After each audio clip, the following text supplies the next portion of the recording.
10 ديسمبر اليوم الإفريقي الكبير للزمالك. اليوم اللي الزمالك أعلن نفسه فيه ملك لإفريقيا مرتين، في 1993 وفي سنة 2000.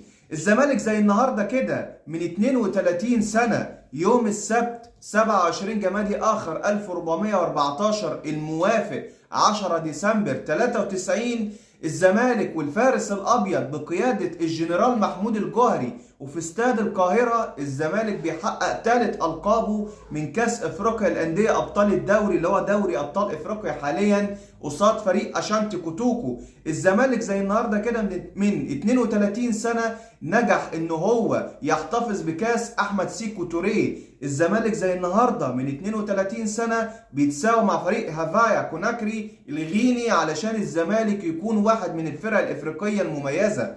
الزمالك برضو زي النهارده كده من 25 سنة ربع قرن نجح ان هو يحقق بطولة كأس الكؤوس الافريقية من الاراضي الكاميرونية. مباراة كانت صعبة جدا قصاد الزمالك، مباراة كانون ياوندي اللي الزمالك نجح هنا في القاهرة انه يفوز عليها 4-1، والزمالك للاسف اتعرض للخسارة بنتيجة 2-0 ولولا كرة النجم حسام عبد المنعم اللي نجح ان هو الكرة تعدي منه وان هو يخليها تتفادى الشباك، كان الزمالك لا قدر الله ممكن كان يخسر بنتيجة 3-0 ويخسر البطولة. ولكن زي النهاردة كده من 25 سنة يوم الحد 14 رمضان 1421 الموافق 10 ديسمبر 2000 الزمالك بيحقق بطولة كأس الكؤوس الإفريقية علشان ينضم للبطولة دي مع الأهلي والمقاولون العرب.